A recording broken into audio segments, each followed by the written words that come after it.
Expert এডুকেশনের পক্ষ থেকে সবাইকে জানাই আমার সালাম। আসসালামু আলাইকুম। সাথে আছি আমি রোকসানা। আজকে আমরা করব এসএসসি 2025 দিনাজপুর বোর্ড পদার্থ বিজ্ঞানের অধ্যায় 10 এবং 11 মিলিয়ে যে কোশ্চেনটা এসেছে। ঠিক আছে, তো এখানে দেখো গ নাম্বারে কি বলছে, 1 নং চিত্রে আধানদ্বয়ের মধ্যবর্তী বল কত। বল মানে কি এফ, তাই না? তাই আমরা শুরু করি। দেখি এখানে আমাদের কি কি দেওয়া আছে। এখানে Q1 ইকুয়ালস টু, আমি যদি প্লাস 100 কুলম্ব চার্জ ধরি, Q2 equals to minus 30 coulomb, R equals to 1.5 metre. মিটারেই দেওয়া আছে, সমস্যা নেই, সেন্টিমিটারে দেওয়া থাকলে মিটার করে নেওয়া লাগতো। এবং C এই মানটা আমরা জানি 9 × 10⁹। ঠিক আছে, এটা অনেক ক্ষেত্রে K ইউজ করা হয়। তাহলে দেখো আমরা জানি F equals to C Q1 Q2 by R square. তাহলে C কত, 9 × 10⁹, Q1 কত প্লাস 100, Q2 কত মাইনাস 30। এখানে কিন্তু প্লাস মাইনাস জাস্ট বলটা আকর্ষণ ধর্মী হবে নাকি বিকর্ষণ ধর্মী হবে সেই কাজটাই হেল্প লাগবে, আর কোনো কাজ নেই এটুকু। তো দেখো আমরা যদি এই পুরো মানটা একবারে ক্যালকুলেশন করি, 100 গুণ 30 × 9 × 10⁹ ভাগ 1.5 স্কয়ার। তাহলে দেখো আমাদের এই মানটা আসবে 1.2 × 10⁻13 নিউটন। এটা বল কি মাইনাসে আসবে। মাইনাস, বলের মান যদি মাইনাস হয় তার মানে বলটা কি আকর্ষণ ধর্মী। যেহেতু বলের মান নেগেটিভ,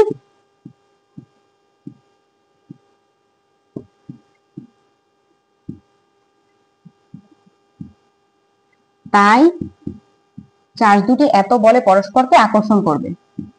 চার্জ দুটি, আর যদি পজিটিভ হতো তাহলে কিন্তু বিকর্ষণ করতো। ঠিক আছে, এত বলে পরস্পরকে আকর্ষণ করবে।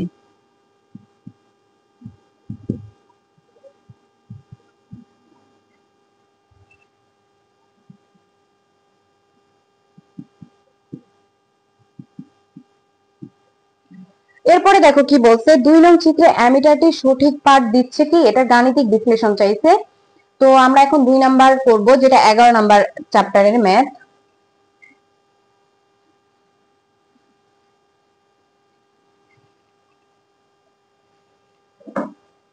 ঘ, আমরা যদি এখানে এটাকে R1 ধরি, আমি আর চিত্র আঁকছি না, তোমরা চাইলে একে দেখাই দিতে পারো, সমস্যা নাই। ঠিক আছে, তাহলে এখানে R1 সমান, একে দেখাই দিবা তাহলে ইজি হয়, আঁকতে 2 মিনিটও লাগে না। 2 ওহম। R3 সমান কত, সবগুলাই 2 ওহম। তারপর ই সমান কত, 12 ভোল্ট।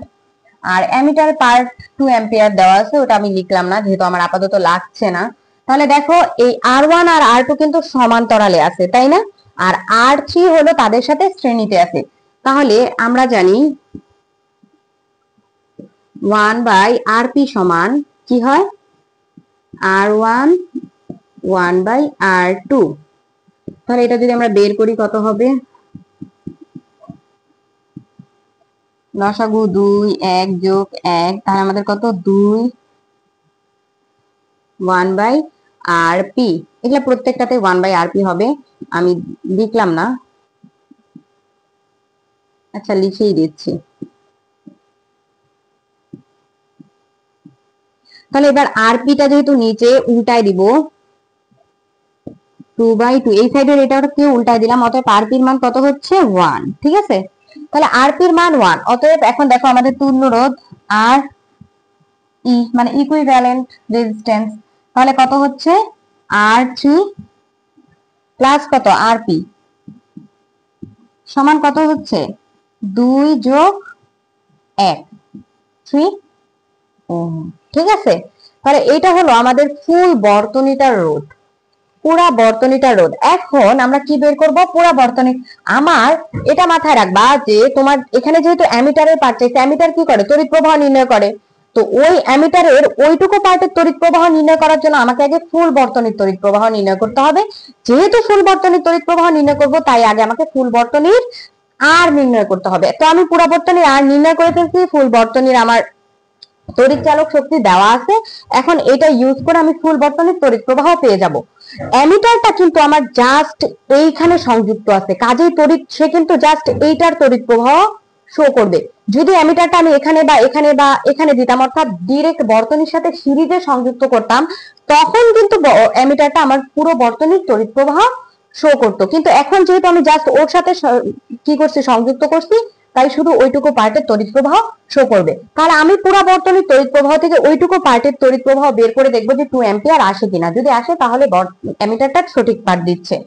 এখন দেখো যে আমাদের এখানে কি হবে, তাহলে আমরা পুরো বর্তনীর I ইকুয়ালস টু কি জানি, E বাই কত, আর প্লাস, আর যেহেতু এখানে অভ্যন্তরীণ রোধ 0, মানে বলা নাই মানে 0ই, তাহলে ফুল বর্তনীর আর E সমান আমি কত পাইছি, এটাই পুরো বর্তনীর আর 3 প্লাস কত 0, তার মানে আমার এখানে কত আসবে 4 অ্যাম্পিয়ার।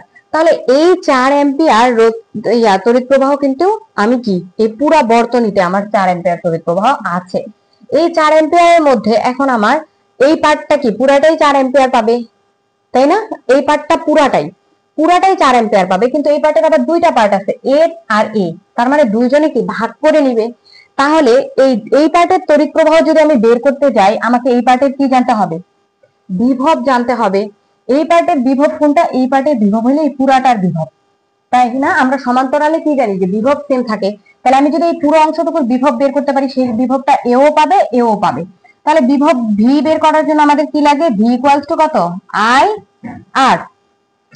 তো আমি ভি কোনটুকু, রোধ 1 2 এর জন্য যেহেতু ভি বের করছি, তাহলে আমি এখানে লিখে দিলাম। আর আই তো এই পার্টটুকু পুরাটুকুই লিখছি না, তার মানে পুরাটুকুই কি আমার আই সম্পূর্ণটুকুই পাচ্ছে। আর আর কি 1 2, ঠিক আছে, মানে আর 1 2 এর জন্য আমার কি আর 1 2 কি প্যারালালে আছে না, তার মানে প্যারালালের রোধটুকু নিলাম। তাহলে 4 ইনটু আরপি কত দেওয়া ছিল, আরপি হলো 1, তাহলে আমাদের কত আসে, বিভব 4 ভোল্ট। এবার দেখো আমি এইটুকু পার্টের কিন্তু বিভব পেয়ে গেছি, তাহলে এইটুকু পার্টের আমি তড়িৎ প্রবাহ পাবো আবার ভি ইকুয়ালস টু কত, আই আর। তাহলে আমি কোনটুকু পার্টের বের করবো, শুধু 1 এর জন্য, তার মানে V1 equals to I1 equals to R1।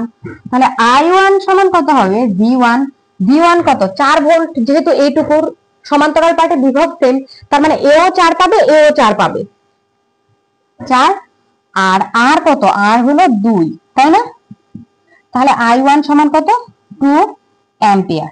দেখো আমাদের অ্যামিটারটা কিন্তু 2 অ্যাম্পিয়ারই শো করছে, তাই না? তাহলে সুতরাং যেহেতু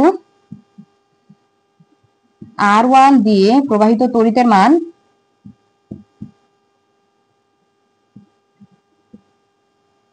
তড়িৎ কত, 2 অ্যাম্পিয়ার, সুতরাং অ্যামিটারটি সঠিক পাঠ দিচ্ছে। সুতরাং